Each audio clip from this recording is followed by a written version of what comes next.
बिस्मिल्लाहिर्रहमानिर्रहीम। अस्सलाम वालेकुम। आज मैं आपको सहाबा रज़ी अल्लाह ताला अन्हु का एक वाक़या सुनाती हूँ। नबी अकरम सल्लल्लाहु अलैहि वसल्लम एक मर्तबा नमाज के लिए तशरीफ़ लाए तो एक जमात को देखा कि वो खिलखिलाकर हंस रही थी और हंसी की वजह से दांत खिल रहे थे।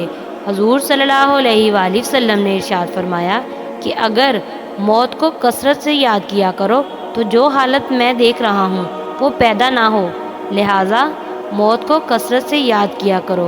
कब्र पर कोई दिन ऐसा नहीं गुज़रता जिसमें वो ये आवाज़ नहीं देती कि मैं बेगानगी का घर हूँ, तन्हाई का घर हूँ, मिट्टी का घर हूँ, कीड़ों का घर हूँ। जब कोई मोमिन कब्र में रखा जाता है तो वो कहती है कि तेरा आना मुबारक हो, बहुत अच्छा किया तू आ गया।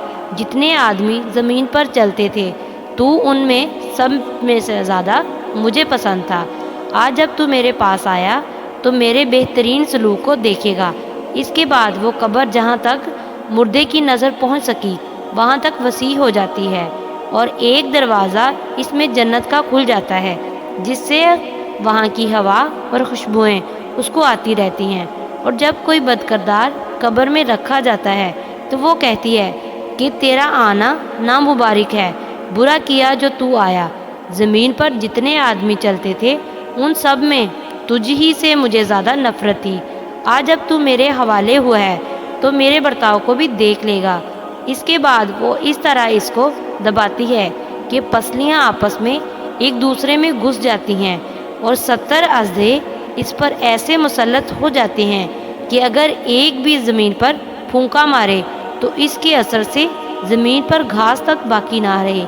वो इसको क़यामत तक डसते रहते हैं। उसके बाद हुज़ूर सल्लल्लाहु अलैहि वसल्लम ने इरशाद फरमाया कि कब्र या जन्नत का एक बाग है या जहन्नम का एक घड़ा। अल्लाह का खौफ बड़ी ज़रूरी और अहम चीज़ है। यही वजह है कि हुज़ूर सल्लल्लाहु अलैहि वसल्लम ने अक्सर किसी गहरी सोच में रहते थे और मौत का याद करना इसके लिए मुफीद है।